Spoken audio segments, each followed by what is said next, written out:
a gente sai da noção subjetiva de dor, de emoção, e a gente começa a entrar numa noção pragmática de dor e emoção. Porque o cérebro ele já é esse agente modelador que guia o ser humano e a figura humana por todo o desenvolvimento, por toda a sua trajetória. A dor, ela não é um erro do funcionamento humano. A emoção não é um erro do funcionamento, ela é a maior beleza que existe dentro do funcionamento humano. O erro do funcionamento humano é quando a dor e a emoção se sobrepõem à nossa capacidade de gerenciá-la.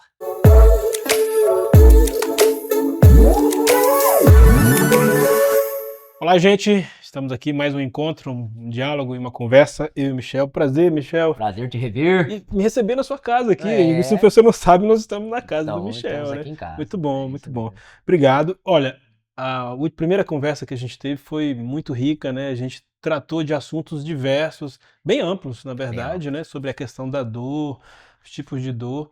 E hoje a gente vai entrar mais fundo em alguns pontos dentro dessa conversa geral. E a primeira conversa dessa tarde, desse dia, tem a ver com esse funcionamento do cérebro, né? Quando diz respeito à dor, mas de modo geral. Então, assim, para muita gente, a dor não tem explicação, principalmente quando ela está sentindo a dor, né? Mas você trabalha com a ideia de que tem uma lógica, existe uma lógica, e a gente pode aprender para que a gente lide melhor com essa dor. Mas antes de entrar no assunto da dor e do cérebro, eu queria que você explicasse para nós, no geral, assim, como é que o cérebro funciona? O que é isso, esse negócio chamado cérebro? Legal, legal. Bom, Alessandro, obrigado mais um dia, né, por estar aqui com a gente. Tem sido um grande prazer fazer esse projeto contigo. Eu acho que tem algumas coisas que a gente vai fazer na vida que a gente tem que escolher bem com quem a gente vai compartilhar. E graças a Deus essa escolha que a gente fez por você tem sido muito legal, tá? Então seja muito bem-vindo aqui em casa, toda essa coiseira toda. Tem gente aqui, né? Tem o Kevin ali, tem o Carlos, tem a Aline, tem uma galera ali por trás ajudando a gente, né? E vamos nessa. Bem, hoje para mim é talvez aqui, não vou falar do mais desafiador, mas ele é o capítulo, ele é a parte, assim, desse livro, né? O recorte. Eu não sei se o mais importante, mas o mais sério. E por que eu tô querendo dizer isso? Porque aqui a gente sai da noção subjetiva de dor, de emoção, e a gente começa a entrar numa noção pragmática de dor e emoção. Porque a gente sempre lida com isso, com dor e emoção, de maneira subjetiva. Né? O aspecto subjetivo do homem, o aspecto subjetivo da mulher, da criança. Então, quando a gente fala de dor, a gente está falando sobre percepção. Percepção subjetiva da própria experiência. Sim. O que eu estou querendo dizer de um jeito mais simples? Às vezes uma coisa que é dor para você não é para mim. Sim. E vice-versa. Então a percepção de dor, de emoções, do que elas significam para cada um de nós, Alessandro, ela é subjetiva às noções da realidade que cada um desenvolveu ao longo do seu crescimento. Mas há um aspecto pragmático da dor, das emoções, de tudo que nós estamos falando aqui, que é a estrutura neurobiológica, que é o cérebro. E embora a gente tente escapar um pouco disso, é o cérebro o norteador de todo o funcionamento estrutural do homem de uma maneira geral. Então, quando você pergunta para mim, dá uma noção aí para mim do que é esse cérebro, né? Qual que é o impacto dele no homem de uma maneira geral? Olha, veja bem, nós falamos um pouco disso no episódio anterior, a gente vai dar um aprofundamento nisso agora, que é o seguinte.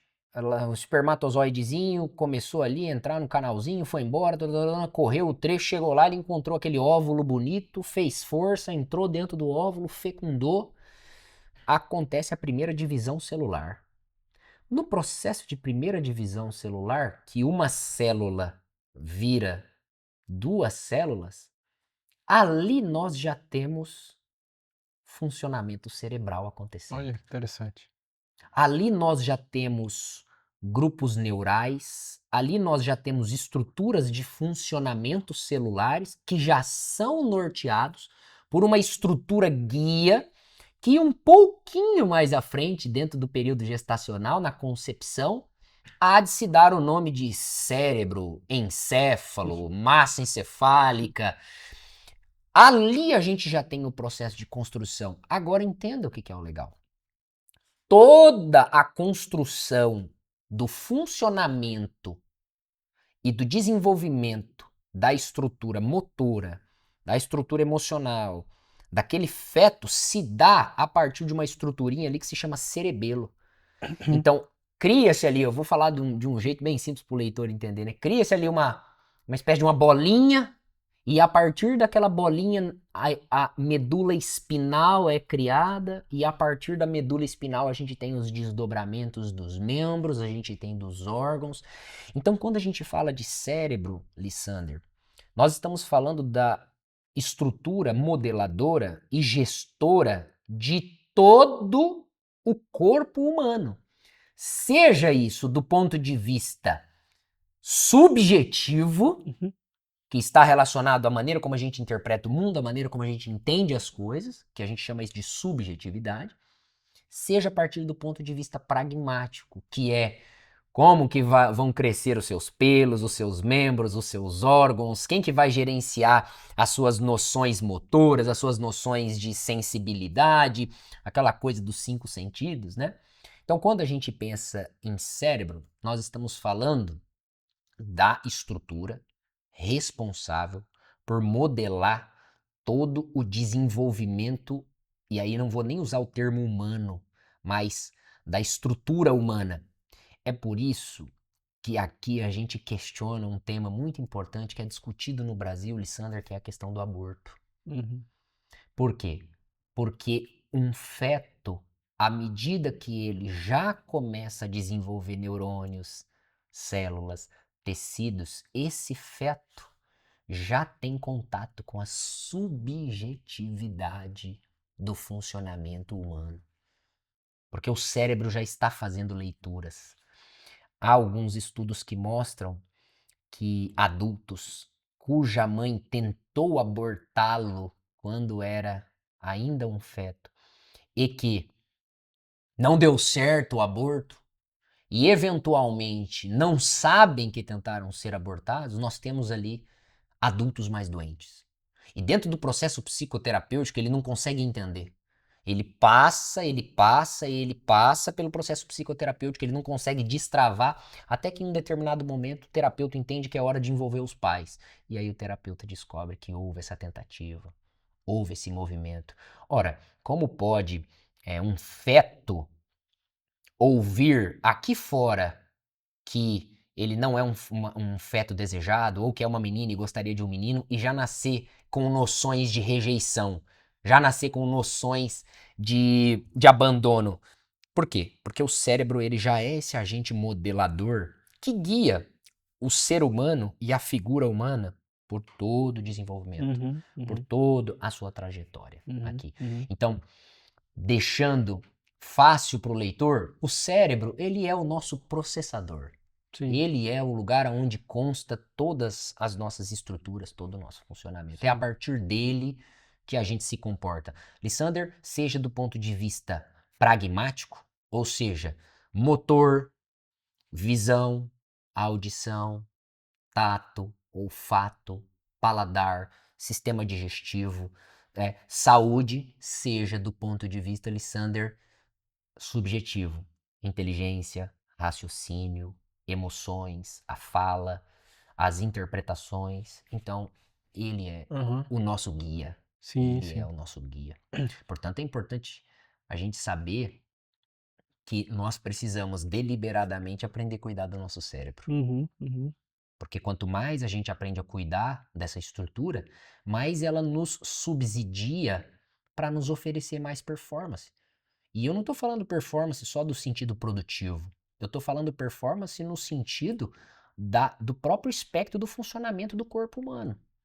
Então, quando nós estamos lá treinando, fazendo um exercício físico, nós estamos o quê? Cuidando dessa máquina. Repare bem, a gente tem um carro. Por melhor que seja o motor desse carro, Lissander, ele precisa de revisões, ele precisa que você troque o óleo, ele precisa que você cuide, ele precisa que você faça manutenções, para que ele ofereça para você, para que o carro ofereça para você a melhor performance possível. Caso não, o motor ainda vai funcionar, só que com menos potência, gastando mais, te oferecendo o mínimo possível do que ele pode oferecer. Alguns estudos mostram que nós entramos pela vida, passamos pela vida e saímos da vida usando em média 12% da nossa capacidade mental. Que a gente chama Sim. isso de QI, né? Coeficiente de inteligência. E indivíduos que cuidam melhor dessa máquina, que deliberadamente vão em direção a gerenciar melhor o seu cérebro, são pessoas que têm um corpo mais saudável, velocidade de processamento, raciocínio, memória, sinapses, o corpo, a saúde, melhor em relação a quem negligencia a principal estrutura responsável pelo bom funcionamento do aspecto objetivo e subjetivo do. E você acha que questões mal resolvidas ou não resolvidas ligadas às emoções são fatores que afetam o pouco aproveitamento ou não aproveitamento ao máximo do nosso potencial no cérebro? Com certeza. Porque a gente se liga tanto ao aspecto subjetivo do nosso funcionamento aqui, que a gente deixa de lado o aspecto pragmático disso. E aí, esse deixar de lado por questões subjetivas, por questões emocionais, pelo que a gente vive, vai interferindo no nosso cuidado objetivo do nosso cérebro. Por exemplo, Michel, eu tô lá, tô triste, alguma coisa me afetou demais. Qual é, não sei se você sabe isso, se você souber, dá um chute. Qual é o melhor agente regulador do cérebro, você supõe? Qual é o comportamento que nós temos que mais subsidia positivamente a regulação cerebral? Você supõe? Não, eu não vou Olha chutar. como leitor é legal você saber É, disso. é. Porque essa é uma informação que ela tem que estar clara para o leitor. O sono. Sono, verdade. Ele Verdade. é o agente regulador mais importante, o mais eficaz na modulação cerebral, a modulação positiva cerebral. Tanto do ponto de vista, e eu vou ser enfático nisso aqui, tanto do ponto de vista objetivo, pragmático, como do ponto de vista subjetivo, emocional, relacional. Então, o que eu estou querendo dizer? Às vezes as pessoas elas vão lá e elas compra um celular, paga fortuna no celular, faz uma dívida enorme no celular, e aí você vai conversar com essa pessoa sobre uma questão simples, por exemplo, sobre o colchão que ela tem em casa. Uhum. E aí quando você vai ver, essa pessoa tem um colchão horrível, tudo É. regaçado, que ela deita lá, ela não investe num bom travesseiro, num bom colchão, Uhum. num bom lençol, e você fica 1/3 da sua vida dormindo. Ou seja, você fica 1/3 deitado ali. Aí eu te pergunto, se você não está pensando em fazer um investimento tão simples na modulação da principal estrutura que Uhum. organiza quem você é, como é que você vai ser um bom gestor de emoções? Vai ser Sim, difícil, sim, sim. né? Agora, pensando especificamente nessa lógica da dor, né? Dentro do conceito do cérebro. É, você falou algumas vezes na conversa já aqui sobre esse aspecto subjetivo, aspecto pragmático, né? Quer dizer, a percepção das coisas e ao mesmo tempo como as coisas realmente são. As dores, elas possuem alguma lógica biológica e emocional? Existe uma lógica para a dor? Nossa, essa pergunta ela é maravilhosa, né? Porque eu preciso voltar um pouquinho, Lissander, para te responder essa pergunta, tá? Dor é uma interpretação de um estímulo externo. Dor, Lissander, de um modo geral, é uma emoção. É um tipo de emoção. Nós, estruturalmente, do ponto de vista subjetivo, somos modelados por duas grandes estruturas, tá? Você já deve ter ouvido isso. O lado direito e o lado esquerdo do cérebro. Emoção e razão. Todo mundo já ouviu isso. Isso é um fato. Nós, do ponto de vista subjetivo, somos modelados por duas grandes estruturas: emoção e racionalização. Raciocínio e emoção. E cada um desses funcionamentos opera em uma estrutura diferente dentro do nosso cérebro, dentro do sistema cerebral. E deixando um pouco de lado aqui o raciocínio, a razão, voltando o nosso foco aqui para a dor, existe uma estrutura que ela é chamada de estrutura reptiliana.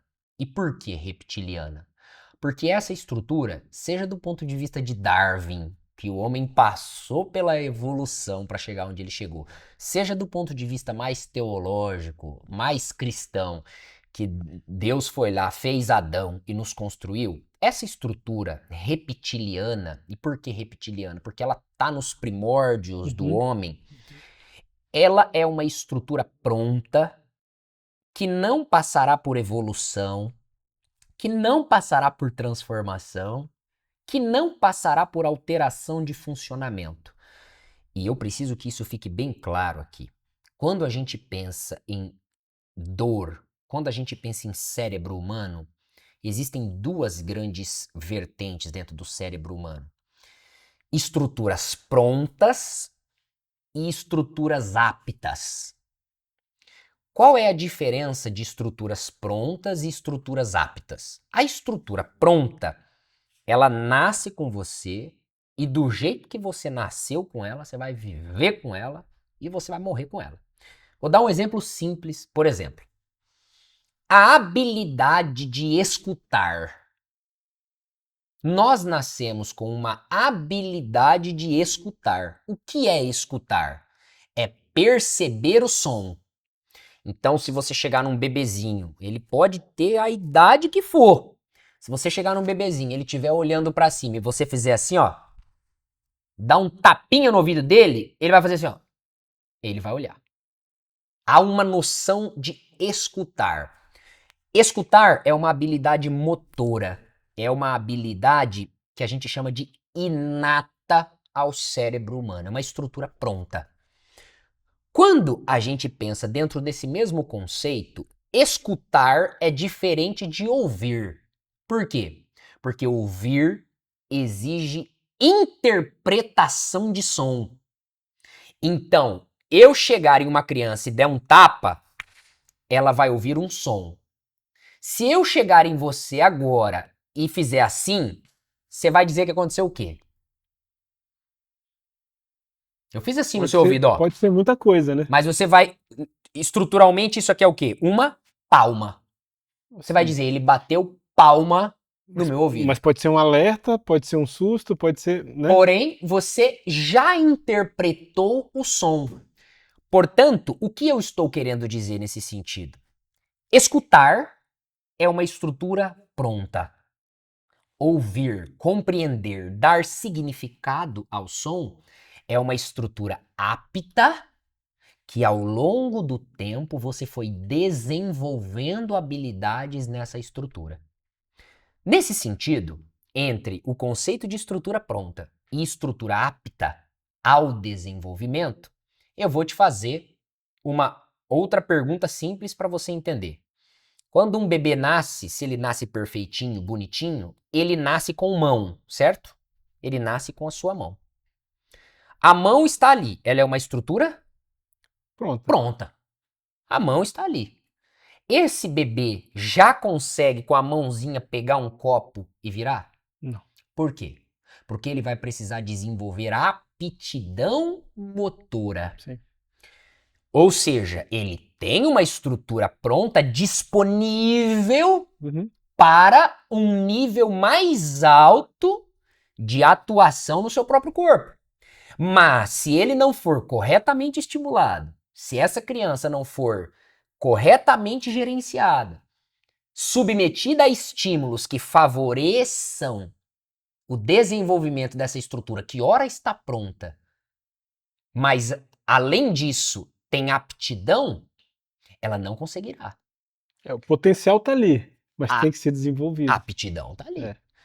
Dentro do cérebro humano, nós funcionamos exatamente do mesmo jeito.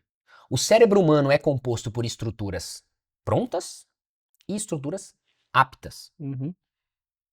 Estruturas autônomas e não autônomas. Eu vou dar mais um exemplo para eu voltar para sua pergunta no aspecto emocional.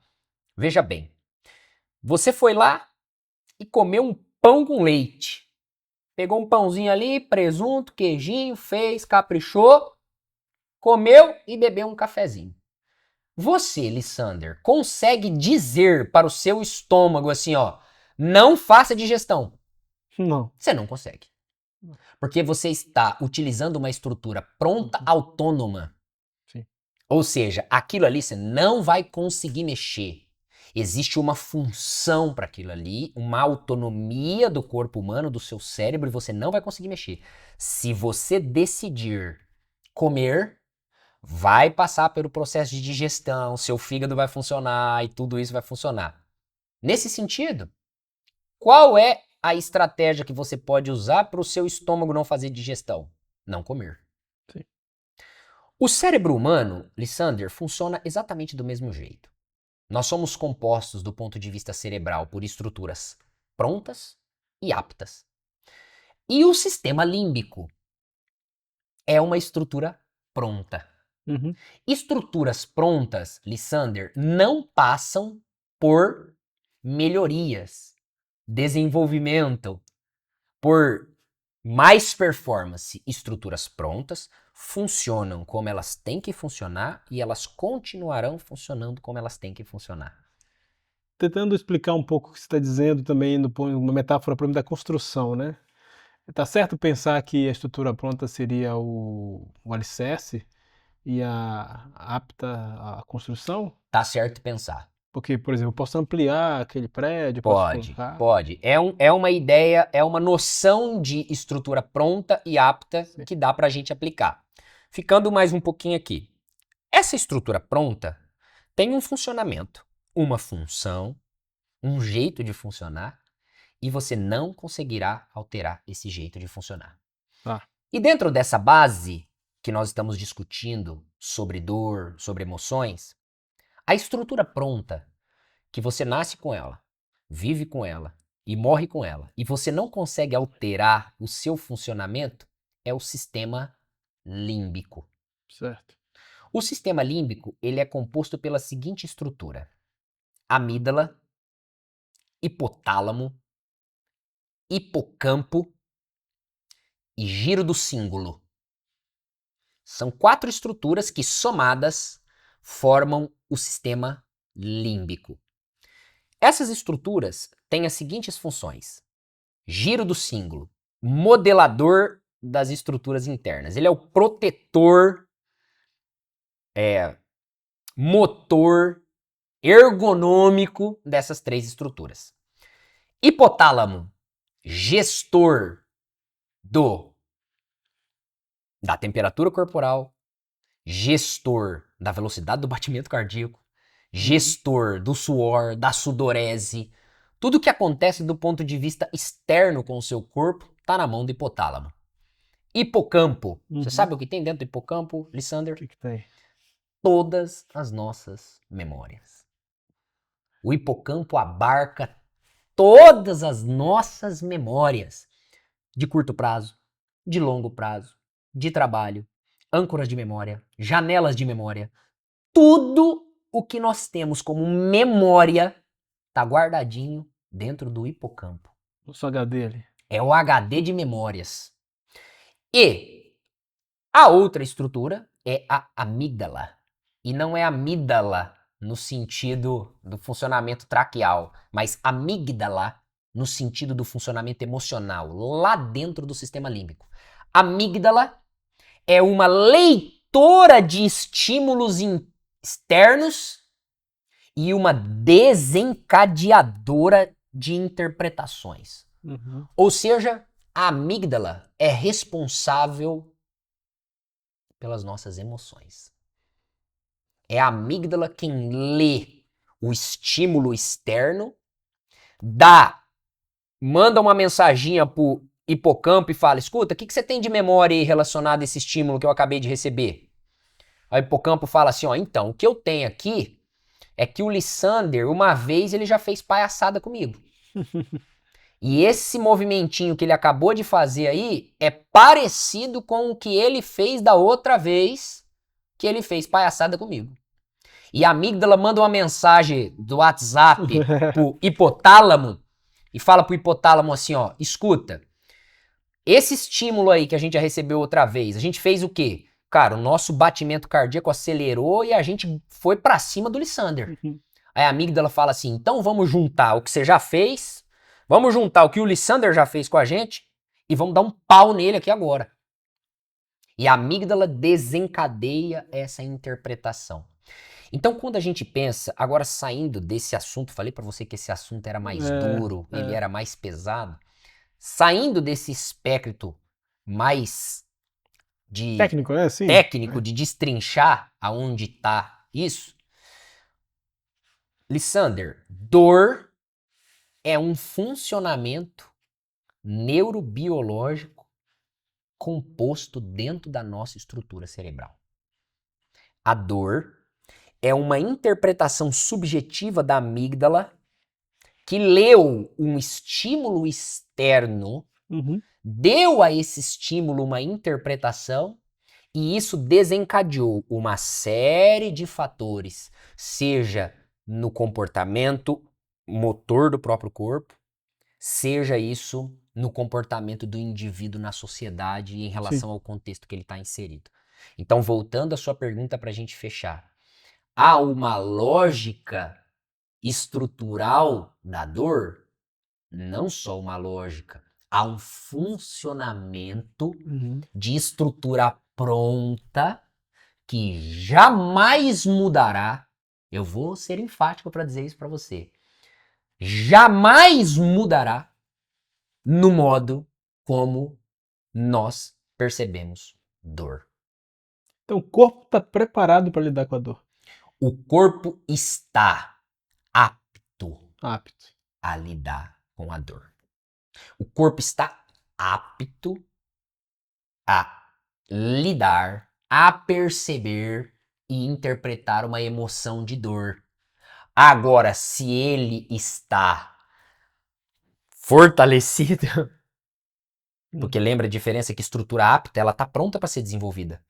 Agora, o corpo está apto. Agora, se ele está desenvolvido, Igual a criança. igual A mão dela tá pronta para ela pegar. É o mesmo princípio da mão. Mas se ela não significa que porque ela tem a estrutura pronta, ela tem aptidão a fazê-lo. Entendi. Então, inatamente, o corpo está, sim, apto. Aí cabe a nós entender essa lógica do funcionamento das emoções. E aí nós vamos entrar agora nesses descompassos, digamos assim, né? Isso. Da dor com a realidade. Com a realidade. E aí a gente pode se perguntar, em que momento nós começamos a tratar a emoção como fraqueza, né? Como uma coisa extra a quem nós somos, né? Ou fora de quem nós somos, e não como um mecanismo humano, como você acabou de explicar. Em que momento? Por dois motivos. A gente nunca vai conseguir falar de dor e emoção sem falar do aspecto subjetivo que envolve dor e emoção. Certo? Então, eu vou deixar aqui para você uma interpretação subjetiva sobre isso e depois eu vou para o aspecto neurobiológico que envolve isso. Então, vamos lá. Do ponto de vista subjetivo, que é algo que a gente vai se aprofundar um pouco mais à frente nos próximos capítulos, a gente deixa de identificar emoções como algo bom e passa a identificar como sofrimento, como algo ruim, a partir do momento em que nós precisamos ser vulneráveis. Então, todas as vezes que nós precisamos abrir a nossa vulnerabilidade para conseguir se relacionar com as pessoas, nós identificamos dor como algo ruim. Por quê? Lembra que eu disse? Só é possível haver dor onde há vulnerabilidade. Só é possível haver traição onde há vulnerabilidade. Deixando isso, o aspecto subjetivo um pouco para lá, por que que a dor ela é tão angustiante para nós do ponto de vista neurobiológico, do ponto de vista neurocientífico? Ora, você está com medo. Você está com uma emoção agora de medo. Quando você está com medo, você ativa uma estrutura dentro do seu cérebro autônoma que se chama sistema nervoso autônomo simpático. Quando você está com medo, esse sistema nervoso autônomo desencadeia uma pancada de adrenalina dentro do seu sistema nervoso central, cortisol, o seu batimento cardíaco acelera substancialmente, você passa a ter sudorese, você passa a ter um tremor, você perde a noção ampla do funcionamento social, você acaba focando nesse ponto aqui e aquilo gera em você um desconforto descomunal. Então, respondendo, por que que a dor, a emoção de dor, ela é tão ruim para nós nesse aspecto? Porque ela desencadeia no nosso corpo funcionamentos que são extremamente desagradáveis para nós. Então, fugir da dor do ponto de vista neurobiológico é uma questão que está intrínseca ao nosso cérebro. Por quê, Lissander? Qual é o principal objetivo do nosso cérebro? Encontrar estabilidade. O cérebro humano é modelado para buscar tranquilidade, estabilidade. E Michel, da onde vem isso? Segurança também seria ou não? Segurança é uma interpretação subjetiva do nosso funcionamento. Estabilidade é assim, ó, a gente puxa isso do ponto de vista filogenético dos animais. Um leão acordou de manhã, ele foi lá, matou um bicho, trouxe o bicho para o povo, as leoas comeu, os filhotes comeu, ele vai lá e come, o que que ele faz? Dorme. Dorme, descansa. O leão não vai treinar a caça, ele não vai fazer uma esteira de 1 hora para ele ficar com as pernas um pouco mais rápida, chamar as leoas e falar para vocês, ó, vou dar um curso aqui para vocês de como que a gente caça mais rápido, pra gente... Não, ele vai lá, resolve o problema dele, come e dorme. Porque o cérebro humano, ele é neurobiologicamente formado, estruturado para estar em zona de, que a gente chama de homeostase. Zona de estabilidade, zona de equilíbrio. E nesse caso também o cérebro animal, né? O cérebro animal. Mas entenda, olha que legal a sua pergunta. O mesmo sistema límbico que está nos bichos está em nós. É a mesma estrutura. É por isso que nós somos chamados de animais racionais. Sim. Porque um leão, quando ele tem vontade de matar, ele vai e mata. A gente, quando tem vontade de matar, a gente não pode matar. Se a gente matar, a gente vai ter consequências. Dá vontade, muitas vezes, mas não pode. Então, voltando aqui, essa estabilidade, essa homeostase, Lissander, isso milita contra as emoções. Como? Porque a emoção, ela é um desequilíbrio da função homeostática. Ela é um desequilíbrio desse cérebro que ora estava estável, tranquilo, de repente ele é submetido a um estímulo extremamente aversivo e ele entra em zona de desequilíbrio. E a gente vinha conversando no último episódio, a gente vai falar um pouco sobre isso também, esse desespero nosso em fugir da dor, do ponto de vista subjetivo, ele é explicado dentro do pragmatismo do funcionamento cerebral. Porque o nosso cérebro ele quer fugir tanto daquele desequilíbrio e voltar para o seu estado natural, que é um estado de homeostase, que o corpo, a mente, as funções renais, as funções cardíacas, as funções digestivas, todas elas vão em direção a buscar novamente esse equilíbrio. O cérebro convoca todo mundo. Todo mundo. Para trabalhar. Para trabalhar, para te colocar de novo em função de equilíbrio.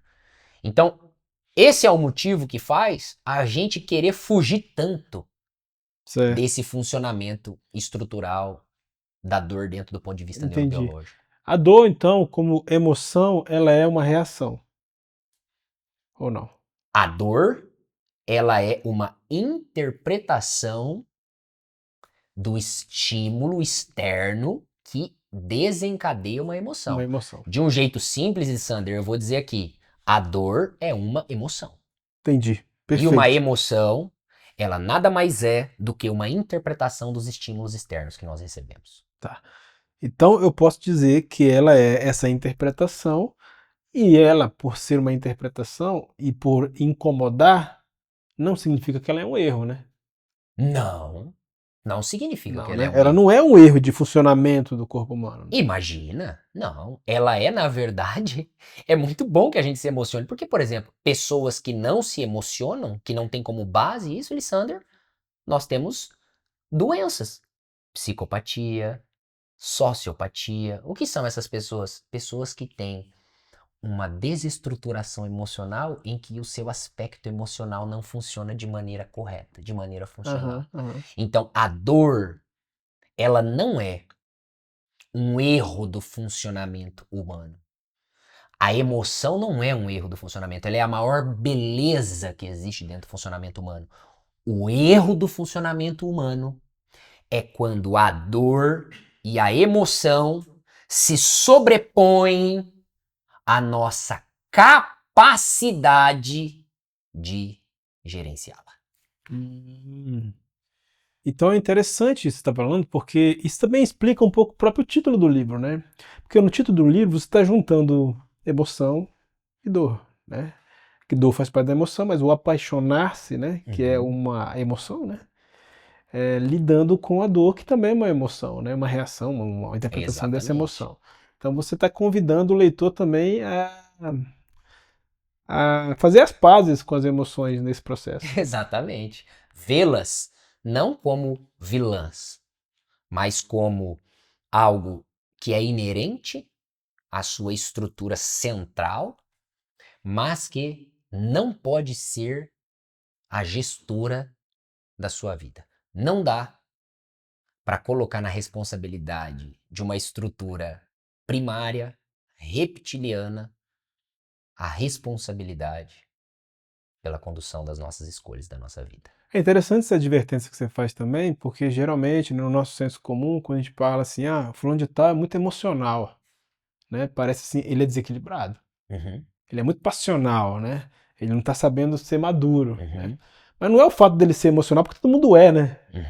É o fato de como ele lida com as emoções nesse equilíbrio com a razão também. Seria Certamente esse indivíduo que é visto a partir do contexto social em que ele faz parte como um indivíduo muito emocional, ele só é uma pessoa que ainda não desenvolveu a habilidade de fazer com que as emoções não exerçam autoridade primária sobre o seu funcionamento social. Então, um indivíduo que a gente vai chamar de muito emocional é esse indivíduo que ainda não aprendeu que se emocionar, ele vai. Mas o que ele faz com isso que é a grande X da questão. é o grande X da questão. Talvez nosso leitor se identifique aqui, né? Certamente se Ele deve estar lendo assim, poxa, eu lido com a dor, eu não sei lidar com a dor, eu tô sofrendo. Faz parte, mas há um caminho que ele pode seguir. Que ele precisa percorrer. Ele precisa percorrer, né? E esse caminho não expulsa a dor, né? No processo. Nunca expulsa. Pelo contrário, né? A convida, Nunca expulsa, né? A convida.